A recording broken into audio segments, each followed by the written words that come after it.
عنه حتى بلغ حمية الجاهلية، وكانت حميتهم أنهم لم يقروا أنه نبي الله ولم يقروا بسم الله الرحمن الرحيم، وحالوا بينهم وبين البيت. وقال عقيل عن الزهري قال عروة فأخبرتني عائشة أن رسول الله صلى الله عليه وسلم كان يمتحنهن، وبلغنا أنه لما أنزل الله أن يردوا إلى المشركين ما أنفقوا على من هاجر من أزواجهم، وحكم على المسلمين أن لا يمسكوا بعصم الكوافر، أن عمر طلق امرأتين قريبة بنت أبي أمية وبنت جرود في أموال الشمس جاغو أخذ بكوكنجي بلاس هنا لو قريبة بنت أبي أمية وبنت جرول الخزاعي، فتزوج قريبة معاوية وتزوج الأخرى أبو جهم. فلما أبى الكفار أن يقروا بأداء ما أنفق المسلمون على أزواجهم أنزل الله: وإن فاتكم شيء من أزواجكم إلى الكفار فعاقبتم والعاقب ما يؤدي المسلمون إلى من هاجرت امرأته من الكفار، فأمر أن يعطى من ذهب له زوج من المسلمين ما أنفق من صداق نساء الكفار اللاتي هاجرنا، وما نعلم أن أحدا من المهاجرات ارتدت بعد إيمانها. وبلغنا أن أبا بصير بن أسيد الثقفي قدم على النبي صلى الله عليه وسلم مؤمنا مهاجرا في المدة، فكتب الأخنس بن شريق إلى النبي صلى الله عليه وسلم يسأله أبا بصير فذكر الحديث. باب الشروط في القرض.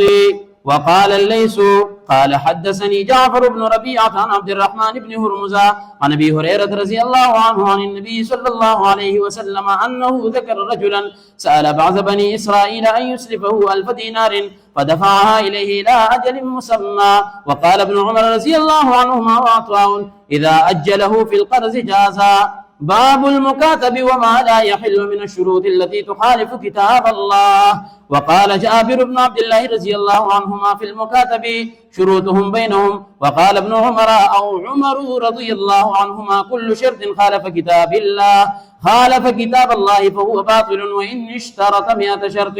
وبه قال حدثنا علي بن عبد الله قال حدثنا سفيان عن يحيى عن عمرة عن عائشة رضي الله عنها قالت: أتتها بريرة تسألها في كتابتها فقالت: إن شئت أعطيتها لك ويكون الولاء لي. فلما جاء رسول الله صلى الله عليه وسلم ذكرته ذلك، فقال النبي صلى الله عليه وسلم: ابتاعيها فأعتقيها فإنما الولاء لمن اعتق. ثم قام رسول الله صلى الله عليه وسلم على المنبر فقال: ما بال أقوام يشترطون شروطا ليست في كتاب الله، من اشترط شرطا ليس في كتاب الله فليس له وإن اشترط 100 شرط. باب ما يجوز من الاشتراط والثنيا من الإقرار والشروط الذي يتعارفه الناس بينهم، وإذا قال 100 إلا واحدة أو 2. وقال ابن عون عن ابن سيرين قال رجل لكري: ارحل ركابك، فإن لم أرحل معك يوم كذا وكذا فلك 100 درهم. فلم يخرج. فقال شريح: من شرط على نفسه طائعا غير مكره فهو عليه. وقال أيوب عن ابن سيرين: إن رجلا باع طعاما وقال: إن لم آتك البعاء فليس بيني وبينك بيع، فلم يجي. فقال شريح للمشتري: أنت أخلفت فقضى عليه. وبه قال حدثنا أبو اليمان قال أخبرنا شعيب قال حدثنا أبو سناد عن الأعرج عن أبي هريرة رضي الله عنه أن رسول الله صلى الله عليه وسلم قال: إن لله 99 اسما 100 إلا واحدا من أحصاها دخل الجنة. باب الشروط في الوقف.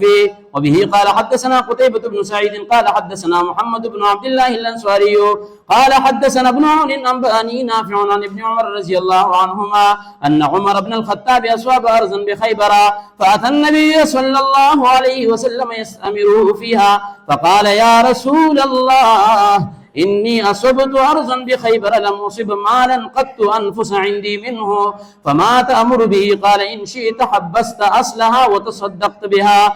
قال: فتصدق بها عمر أنه لا تباع ولا توهب ولا تورث، وتصدق بها في الفقراء وفي القربى وفي الرقاب وفي سبيل الله وابن السبيل والضيف، لا جناح على من وليها أن يأكل منها بالمعروف ويطعم غير متمول. قال: فحدثت به ابن سيرين فقال: غير متأثل مالا. أكرمكم الله.